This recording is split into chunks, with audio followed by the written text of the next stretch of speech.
up, let's invite the cast and writer to the stage for Liverpool 81, written by Sam Benjamin. Liverpool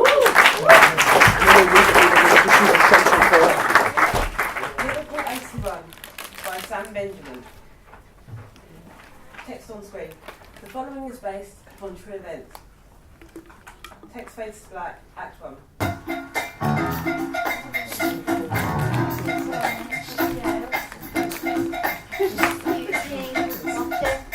Sorry, thank you.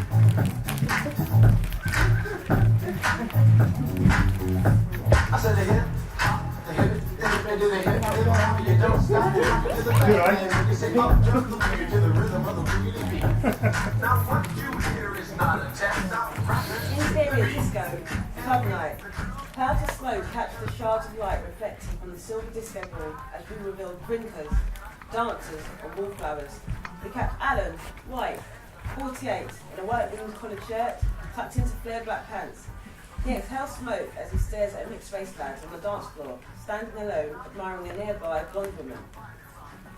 Alan takes his eyes off the blonde and the mixed race lad and throws them to the woman opposite him, Jean, 51, curly ginger hair, loud blue eyeliner, wearing an electric blue jumpsuit. Love, this Jean, don't you, love? Jean looks to the man sitting next to her, Mike, 54, beer belly, Elvis sideburns, in a red wing collared shirt and black flared pants. Mike shrugs. It's alright, like. Opposite Mike, we reveal Helen, 38, brunette, olive skin, in a sparkly black dress holding a dark rum and coke in her hand. What about you, Al? Just talking, isn't it? Not a proper record. Of course, it's a proper record. Same again. Aye. Alan wanders over to the bar, weaving through the dancers on the floor. He looks around the room. No sign of that mixed race lad. No sign of that mixed race lad now. But the blonde woman who was nearby catches Alan's eye as he arrives at the bar. Alan is greeted by an overweight bar woman in her 40s, who looks like she should give giant haystacks for ITV's World of Sports Run money. Well, you have a love. Bells, pint a bit of rum and coke and a GT. Doubles. Aye. The bar woman starts making the drinks as the blonde woman from the dance floor arrives. She's wiry and has a Stevie Nicks hairstyle. Good looking in a rough sort of way. That'll be 277, love. Alan hands her £3 £1 notes. The bar woman hands Alan his change as the DJ switches up the tune. Say oops upside your head. Say oops upside your head. Say oops upside your head. Say oops upside your head. Say oops upside your head. Back again. What's yours, love? Oops, upside your head! Before Alan can pick up his beverages, the blonde grabs Alan's arm and tugs him towards the dance floor. Come on, let's go! Don't dance to cool music. On the dance floor, Alan and the blondes join the other dancers who are all arranging themselves into the boat dance formation for the song, the Merseyside tradition. Everyone sat on the dance floor in a single row. Ready! Amongst the movers we catch two dancers, Leroy, mixed race, mini afro, and Simon. Wide wet look, curly curve, both late 20s, sporting moustaches looking like a Liverpudlian Miami Vice duo.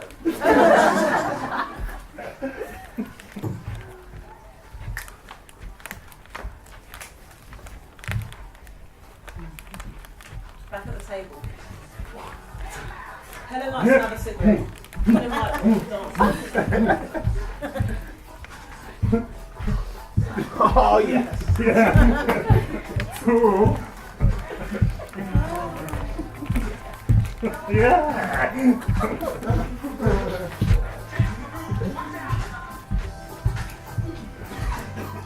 Back on the dance floor. The blonde tries to get Alan into the infectious groove, but Alan sees the mixed race lad wandering into the dance. Alan stands up. You getting up? Not really. Oh, live a little, will I'm ya? happy sitting here not looking like a queer, to be honest. Back on the dance floor. The blonde tries to get Alan into the infectious groove, but Alan sees the mixed race lad wandering into the gents. Alan stands up. Back at the table. Your hubby's coming over, Hells. Better get your dancing shoes on. But Alan walks right past Helen at the table as we cut to inside the gents' toilet. The dingy toilet with 70s style pattern tiling. Mixed race lad 15, dark hair, tight fitting flares and a beige shirt with the sleeves rolled up is pissing up at the urinals.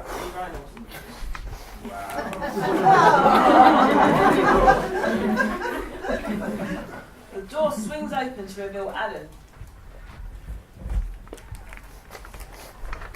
Alan fixes on the mixed race lad's white trouser pocket where we see a small knife-shaped bulge. The mixed race lad finishes up, does a few slides, then attempts to leave, but Alan blocks his exit. What's your name, son? The mixed race lad tries to get by, but Alan stands. I said, aside. what's your name? Lewis? You want to tell me what you're carrying? Not carrying on. Slam! Alan twists Lewis's arm and pushes him face first into the hard tiles on the wall. What are you doing? You think it's a good idea to bring a concealed weapon into a disco, son? Alan fishes into Lewis's right trouser pocket and pulls out an asthma inhaler. Alan looks at the inhaler and searches his other pockets. A crumpled £1 note, Wrigley's gum, and a house key with an LFC keyring. Alan releases his grip on it. Make tracks, son. You're way too young to be in here. Lewis straightens out his shirt and pants, checks himself in the mirror, makes for the door as we cut to interior disco club. Alan enters back into the place as we see Lewis exit the club. Alan lights a cigarette. You to Me Everything plays by Liverpool's own Real Thing. We follow Alan as he goes back to the dance floor where the rowing boat formation has been replaced with couples moving in a heartfelt slow dance vibe. Our 20-something clubbers, Leroy and Simon, are on the dance floor. Just ask her. Go ahead. What are you? A man or a mouse? Simon exhales slowly, as does the bill where his eyes are fixed. The disco ball lights illuminating the face designer. Dark skin, black, mid-20s, thick curly hair, and a wide smile. Say. She won't want to dance with me. As with the girls, moving to the middle of the floor where Dinah continues dancing with her friend, our blonde from earlier with the Stevie Nicks hairstyle girl. Absolutely blotted. You won't want to dance with me, will you? Who? He's been eyeing me up all night. No, he hasn't. He has. I'm his type all over. What are you waiting for? Everton to win the league. Let's get another bevy in. Oh, come on! Dutch courage, what are you having? Usual. Simon makes his way to the bar, avoiding Dinah's eyeline, going past Alan. Back at the table with the couples, Alan and Helen are sitting next to each other again. Jean is stood up, pulling on Mike's arm. We're gonna miss it. But that's the idea. Get up and dance with your wife, Michael Brown. Fucking hell.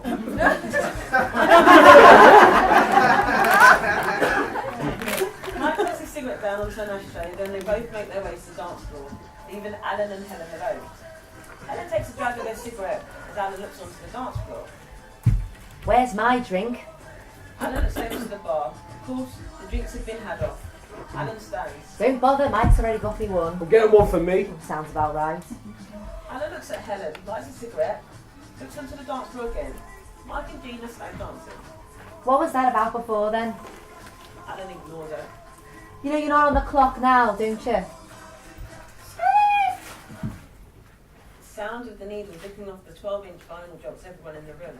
I'm afraid that's your lot, folks. You what? Oh, put it back on, you gobshite! God, that's over. Thank God that's over. Back at the table, Alan takes a seat. Sincere apologies. There's been a police warning. There's a bomb scare. Get yourselves home safe, alright? On the dance floor, Leroy arrives back from the bar to join Simon. We're making tracks then. Back at the table, Alan throws Helen a few phone notes and swiftly makes for the door.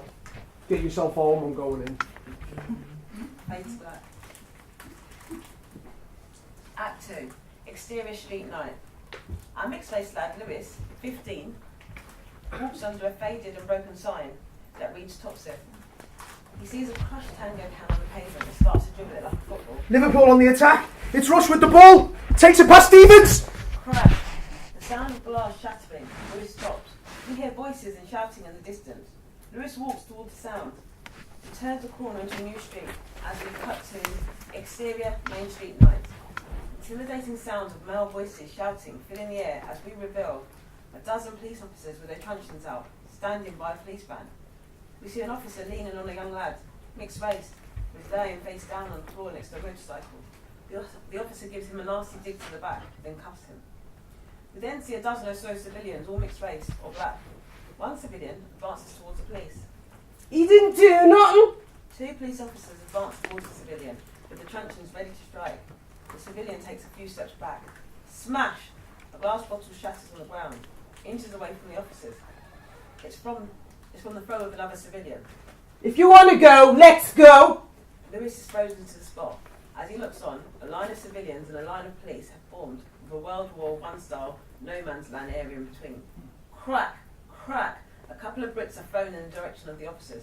One officer takes a hit on the shoulder, shouts in pain. Back up now. The police officer looks to the civilians. More people are appearing. ASAP. Lewis turns and walks back from where he came.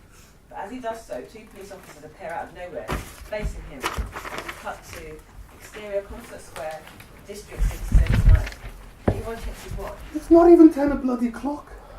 Simon sighs as we reveal the square lacking any kind of life, aside from a few stragglers. The DJ was playing absolute tunes.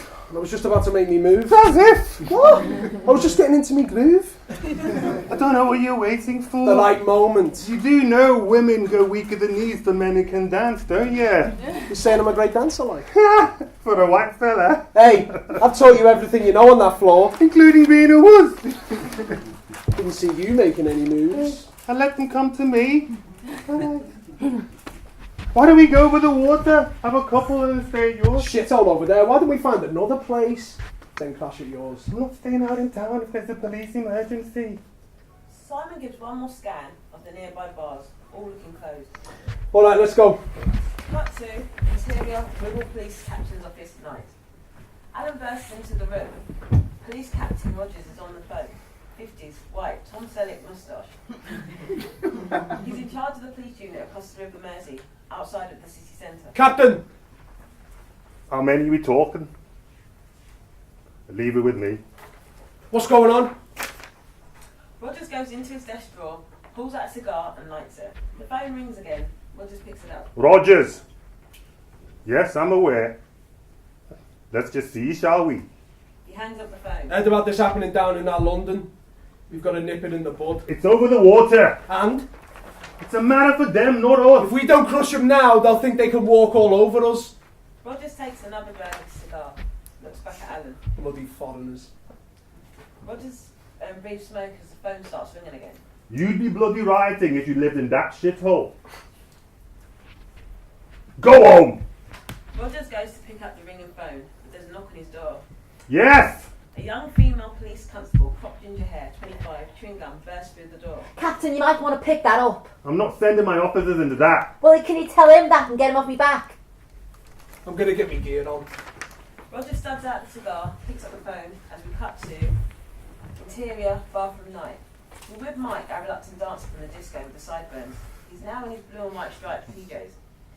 He finishes brushing his teeth and looks at his reflection in the mirror. Touches the bag underneath his eyes when suddenly music plays.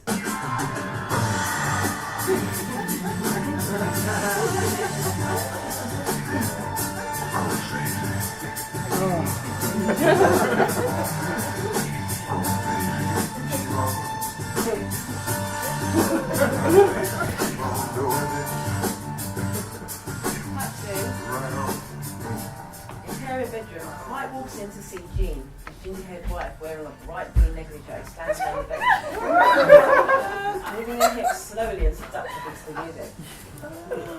Jean slowly lets herself down on the bed and walks right up to Mike. Starts unbuttoning Mike's pyjama top. Please, love. Does it have to be that loud? Jean dramatically rips open Mike's pyjama top. We're waiting. Neighbours. Jean puts her hand down Mike's pyjama bottoms and starts playing with his tackling. Jean grabs Mike and throws him onto the bed. I'm Billy Bollocks, love. Can't we just have an early night? Jean mounts Mike, closes her eyes as she lip syncs the Barry White lyrics. I think I've got an headache. Dean grabs Mike and inserts him into her. Oh, yes. Ring, ring! The phone goes. Mike leans forward. I'll get it. No, you won't. It might be important. Jean ignores him, carries on her thrusting. No, I'm gonna get it. No, you bloody won't. Listen, I'll let you go up my ass if you actually.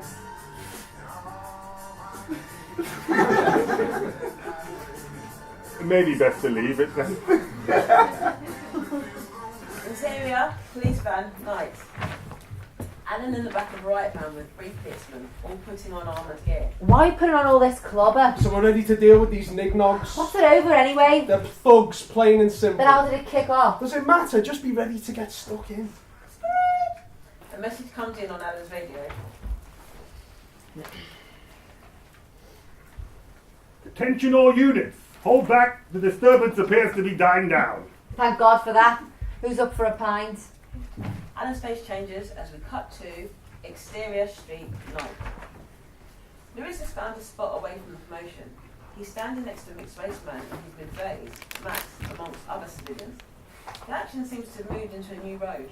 A row of policemen can be seen in the distance, but neither side seems to be using any offence. What's going on? There's an old folks' home up there. It's not fair on them, is it? So what's going to happen now? I don't know, son. Cut to exterior Birkenhead bus stop night. The lads leave one side and jump off the 64 bus. They've gone through the main tunnel away from the city centre. He's right! We see Studio 53 written in neon lights, flashing on and off. It's a dive, that place. Beggars can't be choosers. They'll have a DJ in a bar. What more do you want? Cut to interior taxi cab night. A cabbie, overweight with a Bobby Charlton comb over and a thick white beard, hands over some change to Helen, Alan's Mediterranean-looking wife we met in the disco. Have a good night, love. John Lennon finishes singing as Ellen opens the passenger door to get out. Breaking news. Police are sending officers into Toxos to help deal with the disturbance in the area. We spoke to... Bunch of animals, that lot. Actually, can we go somewhere else, please?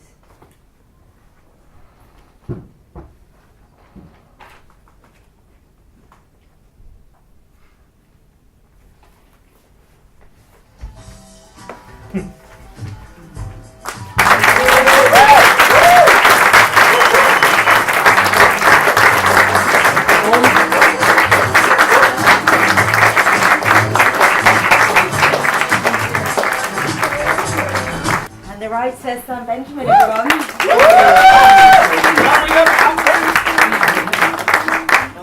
I was wondering what we were going to see when that music started playing, but what a delight in regards to the soundtrack, but then mixing some really serious issues in there as well. So tell us, where were you coming from with this story? I think it was like as a culminate. I've been wanting to write something. The Toxteth riots, which happened in 1981 in Liverpool, they were like police brutality, race riot or race-related riots in a very poor area of Liverpool. And it's the only time in the UK when police have used tear gas on civilians. And that really fascinated me. But also it's something I didn't really know that much about, even though it's kind of, in an area where I'm from. So I've always wanted to tackle that. But then I kind of, once I decided to tackle that, I thought, well, I'll tackle it through the kind of world I know, so to speak, and see like how these different characters that, some of which based on people I know, are affected by the riots. So I guess that's what. And then eventually I was just like, sod it. I just sat down. I was like, I'm gonna write it. It's gonna be set in the Toxteth riots, and then the characters emerged, And here you are. Yeah. So I guess in some ways it's quite timely as well, because throughout this last year we've seen a lot of conversations around race and around some of the stresses that Brexit has brought with it. Has that kind of played into how you've continued to develop this particular story? It's really weird because obviously I've like the other writers, we probably found out a couple of months ago maybe, but obviously we submitted it like months before that. So I submitted this, and then since I finished writing it, like the papers have just been full of shit happening in America, shit happening here with the police. So it's kind of like, I mean, this shouldn't be like that. But Yeah. I didn't think, oh, I'm going to write it and it's going to be relevant. I was like, I'm going to write about 1981, and then it's kind of all come like scarily similar. But there's a lot of stuff in there about, obviously this is a 1 hour script, Mhm. kind of investigating like identity in terms of, obviously you've got kind of a racial element, but also you've got nationality and regional and city identity, and how we all kind of navigate that, and how like, because very often like growing up in Merseyside, for example, there is a feeling of the rest of England doesn't really give a fuck. Mm. So there's a very Live strong on colourful radio. Sorry, listeners. It's lunchtime. By the way. Sorry, we've got a 5-second delay. Apologies. So anyway, Should we get them off the stage now? no, so yeah, it was about identity in terms of like, and it happens across all of, you know, various areas, even like, you know, look at Scotland or Wales or things like that. I'm fascinated by like what are you, what do you identify with, what, you know, all that kind of stuff, and a lot of the experience of the past has influenced different areas' identity. Mm-hmm.